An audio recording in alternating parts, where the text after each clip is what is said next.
Hi friends, welcome back. It's Michelle here from happyhealthyher.com, where I hope to help you live your happiest, healthiest life through mind, body, and spirit.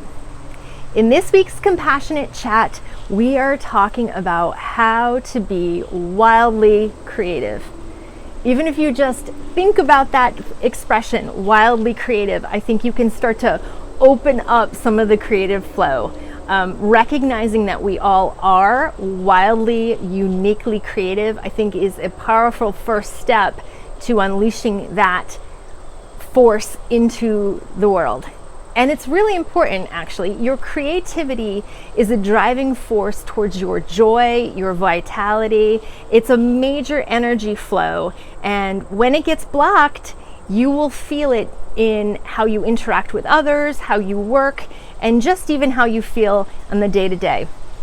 And I'm here to tell you, it's fairly easy to get it blocked because mine was blocked for a good portion of my life.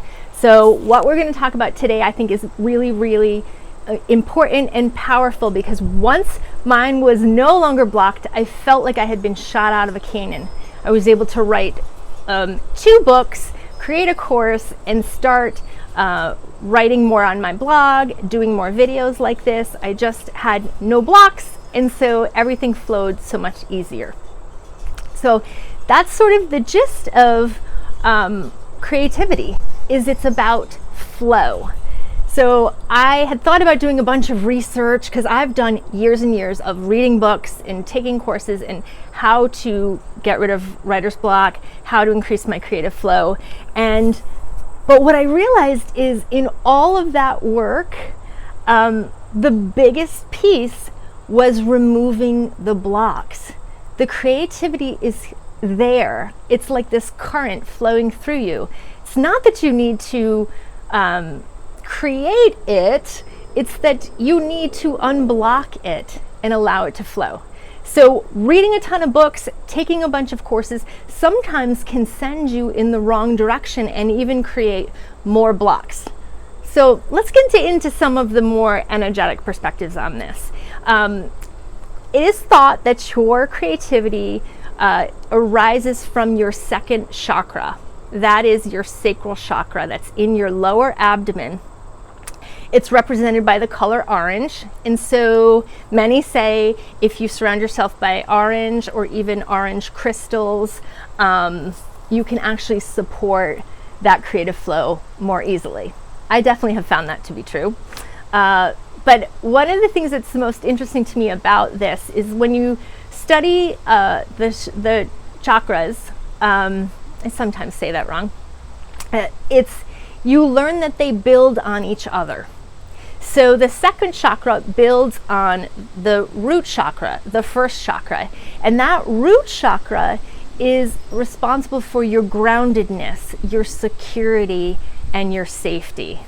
And this is what I've come to understand, is that when that is not there, when you do not feel grounded, when you don't feel safe and secure, when the people around you are criticizing you, or taking from you, or lying to you, or doing anything that's not making you feel safe and secure, it is very hard to tap into the creativity because you don't even have security to work from.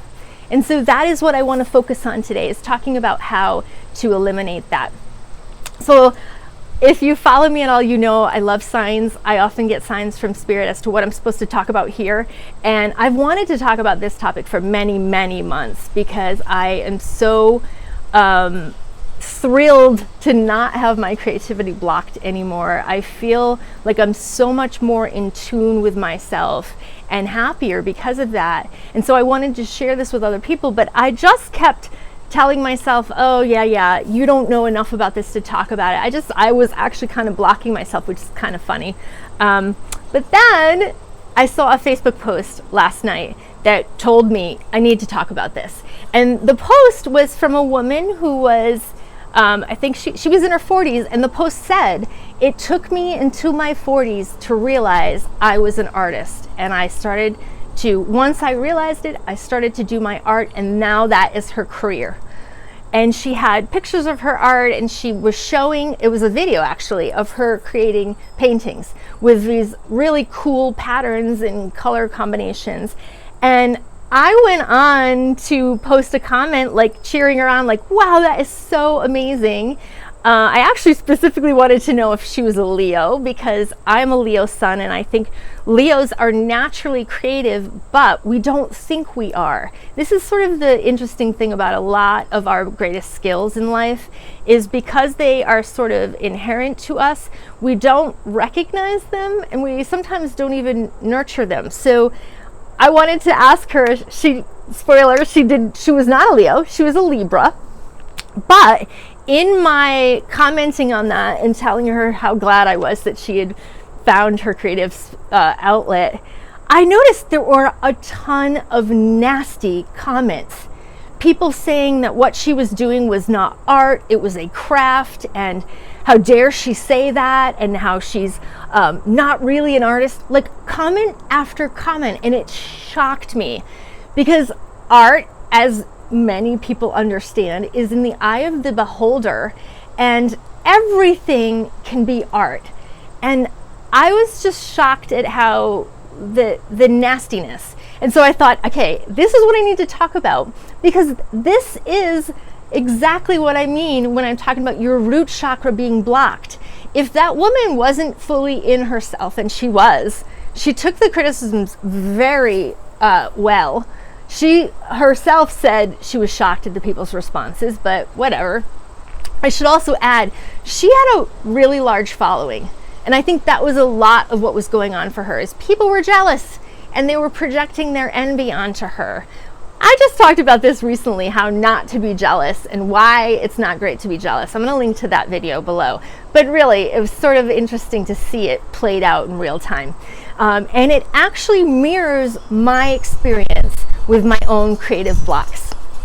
And I have to give credit where it's due. The reason I finally figured this out around 3 or 4 years ago is actually right during the early stages of the pandemic, and I had a little bit of free time, and I took a course from Lauren Sapala, who is a fellow INFJ who helps writers. Her course was on writing and how to release blocks. So what Lauren shared in that course, there was a lot of great work, but one of the things she said is that if you've had narcissistic people in your life, that is often your creative block. And bingo, red flags went up. Like, it was just like, wow, that is absolutely true. If you follow my channel, I've talked a lot about my narcissistic abuse. I've had it throughout my life. I've had a lot of people block me. I've had a lot of people criticize me, tell me I wasn't a writer, tell me I wasn't good enough. I had someone in my life for many, many years who claimed the title of artist, and being associated with this person sort of made it impossible for anyone around them to also claim any role or any stake in creative work. And I have a friend who shared the same experience, that because this other person that they knew very well was the artiste, they were someone who did painting and traditional creative writing. And so my friend told themselves, oh, well, that's their thing. I don't get to have that as my thing. And so they did other stuff. They did scientific stuff. They did other areas. Same thing. I went in a different path. I focused on health. I was like, okay, I'm not creative, so I'm not going to do anything creative. I'm going to do health stuff. And then the universe pushed me back onto my path to do writing, just naturally. And then years went by, and I have unblocked all of that just by realizing that the narcissists who have been in my head telling me I was not creative, telling me I was not artistic, telling me I was not a great writer, they had created a loop and a voice that was not my own, that was in my subconscious, that was constantly blocking me. And once I realized it was there, and I did a lot of work around and affirmations and just writing more and more, sitting down at my desk and writing, you have to kind of push yourself sometimes to get over that hurdle. Then the blocks were gone, and so I could really see that what had been driving it all along. I do want to stress, you don't need another course, you don't need another book. I went into this endless loop, and I know lots of people who do this. They keep taking course after course on how to write a book or how to do the thing and how to be more creative, when really what you need to do is sit down and uncover the block inside of you and tackle that block. It's not a lack of information, it's a block inside of you. The other thing is to open up your realm as to what is creative. And everything has the potential to be creative. The way you do anything has the potential to be creative.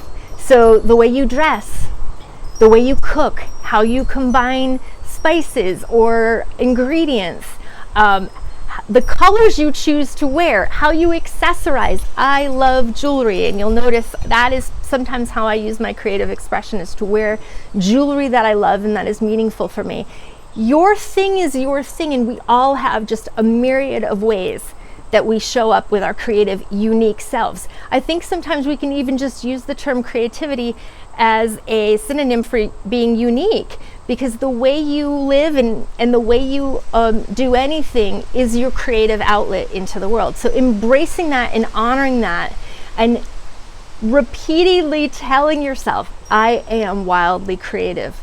Sometimes I just walk around my house and I look at all my wacky decorations that I have and all the things I've made, and I say that to myself, and it feels good, and it nurtures that, and it empowers me to be more in my creativity. So just as a silly aside, I had a friend who had a unique walk. She wasn't especially tall, but she had this very long gait. It was very graceful. People used to compliment her all the time on how she walked.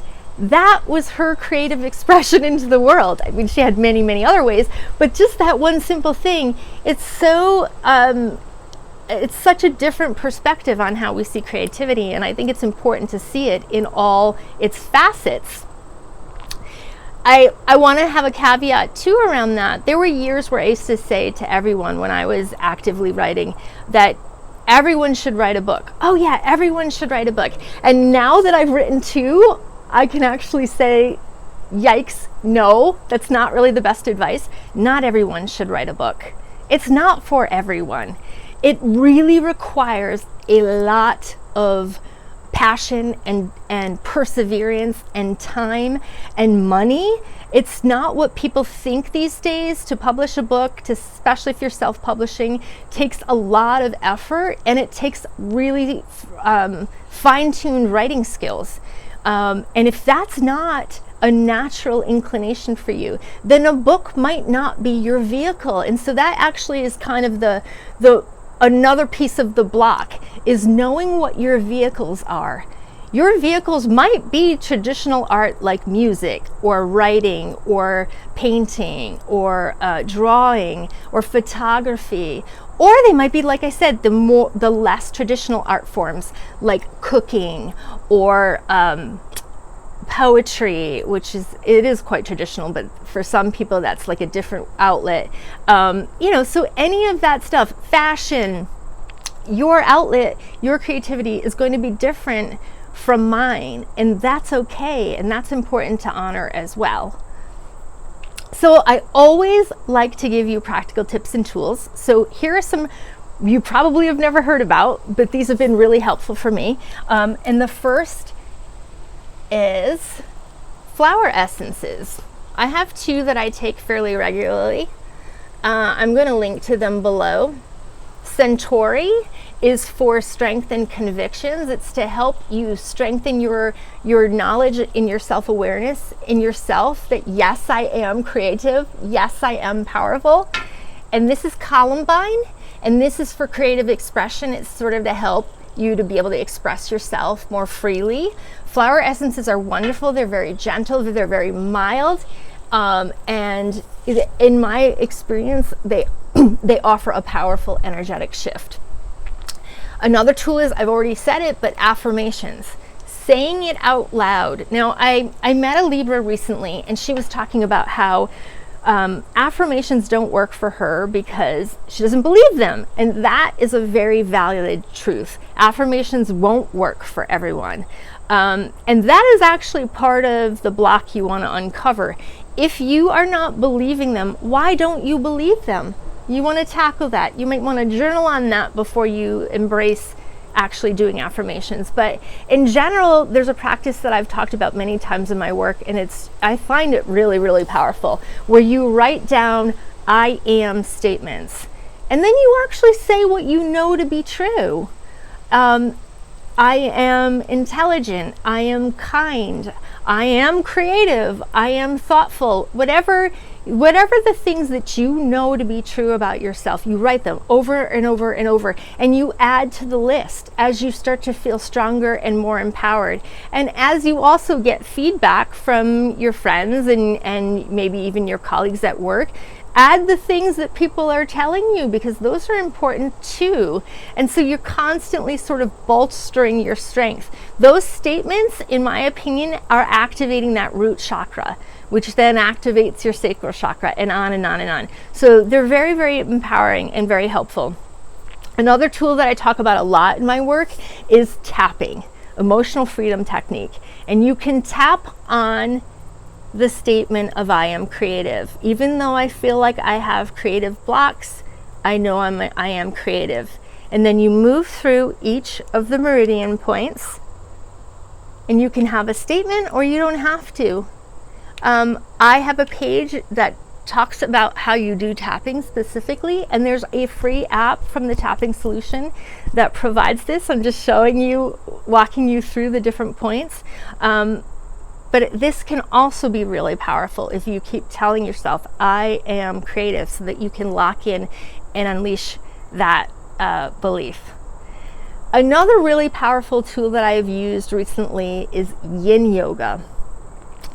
Yin yoga, you hold poses for a long time, and it helps you release energetic and emotional blocks. It's actually quite common to want to cry, or sometimes you want to laugh. You literally are like sort of unearthing emotions and energies that have been trapped and stuck in your body. And any of those traps are going to potentially block your creativity.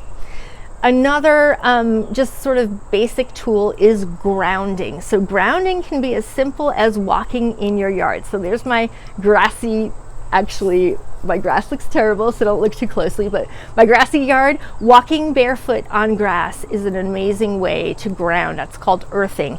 It grounds you into yourself. It helps to sort of get you that safety and security that you need to, again, unearth the creativity. So I hope this helps. I hope you really get this, that you are creative. There are so many ways to be creative, and I know that you have them inside of you and that you are wildly creative, so honor that and own it. As always, I wish you happiness and good health, and I thank you for being with me.